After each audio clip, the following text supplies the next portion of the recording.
কাঁঠাল দিয়েও যে এত সুন্দর একটা বড়া বানানো যায়, একবার না বানালে বুঝতে পারবেন না। এটা আমি আমার আব্বুর কাছ থেকে শিখেছিলাম। আমার আব্বুর কাছ থেকে অনেক নতুন নতুন রেসিপি আমি শিখেছি। আচ্ছা, গল্প না করে চলুন সে দেখে নেই। নরম হয়ে যাওয়া কাঁঠাল যেগুলো খাওয়া যায় না, নরম হয়ে যায় অনেক, আমরা মনে করি নরম কাঁঠাল খাওয়া যাবে না, ফেলে দেবো। ফেলে না দিয়ে এটা ব্লেন্ডারে ব্লেন্ড করে নিলে একটা পিঠে বানানো যায়। চলুন। আসসালামু আলাইকুম, কেমন আছেন সবাই?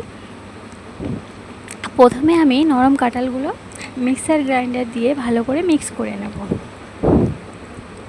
ভালো করে মিক্স করে নেওয়ার পরে আমি নিয়ে নেব ময়দাটাকে আমি চেলে নিয়েছি। চালার পরে এবারে দিয়ে দেবো কাঁঠাল মিক্সার করে যেটা নিয়েছিলাম। এবারে দেবো সুজি দেওয়ার পরে এবারে দেবো চালের গুঁড়ো দিয়ে দেবো পরিমাণ মতো লবণ, অল্প করে একটু লবণ দেবো। তারপরে দেবো হালকা বেকিং সোডা দেব। তারপরে দেব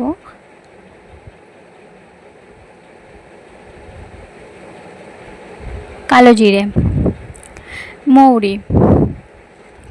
দেব, মৌরি দেবো। তারপরে দেব নারকেল কোড়া। সবগুলো একসাথে দিয়ে ভালো করে মিক্স করে নেব। একটা ডো বানিয়ে নেব, ব্যাটার বানিয়ে নেব। ব্যাটারটা ভালো, মানে গাঢ়ও হবে না আবার ভীষণ পাতলাও হবে না। ভালো করে ব্যাটারটা বানিয়ে নিয়ে আমি 5 মিনিটের মতো চাপা দিয়ে রেখে দেব, মানে যতক্ষণ তেলটা গরম হয়। এটা চাপা দিয়ে রেখে দিয়ে আমি তেলটা গরম করে নেব। ভালো করে ব্যাটারটা ফাটতে হবে, যেহেতু চালের গুঁড়ো সুজি দেওয়া আছে, এগুলো ফুলতে একটু সময় লাগে, একটু অনেকক্ষণ ধরে ফাটতে হবে। ভালো করে ফাটিয়ে নেব। আমি এতে একটুও পানি ব্যবহার করিনি, কাঁঠালের যে সেটা দিয়েই হয়ে গিয়েছে। আপনারা যদি পানি ব্যবহার করেন তাহলে একটু অবশ্যই হালকা উষ্ণ গরম পানি দিয়ে দেবেন। এবারে আমি কড়াইয়ে তেল দিয়ে তেলটা গরম করে নেব। তেলটা গরম হয়ে গেলে আমি একে একে করে কাঁঠালের এটা দিয়ে দেব। ব্যাটারটা অল্প অল্প করে দেব।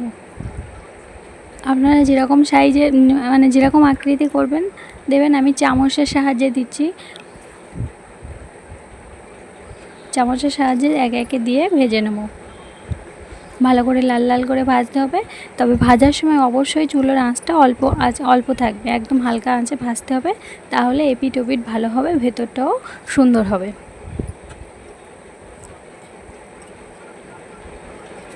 আমি ভালো করে নেড়ে চুড়ে এপিট ওপিট করে ভালো করে ভেজে নিলাম।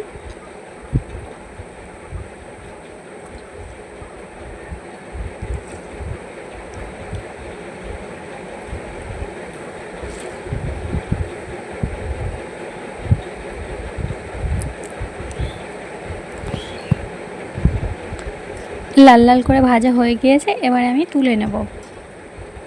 এবার আস্তে আস্তে আমি সবগুলো ভেজে নেব।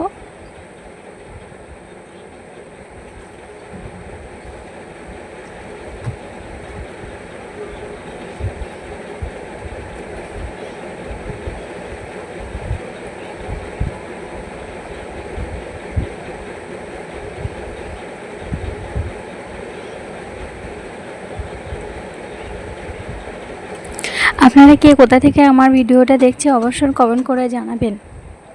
আমার পাশে থাকা বেল আইকনটা টিপে দেবেন, আমার পাশে থাকবেন। দেখুন আমার ভাজা হয়ে গিয়েছে, কত সুন্দর হয়েছে। আল্লাহ হাফেজ, সবাই ভালো থাকবেন।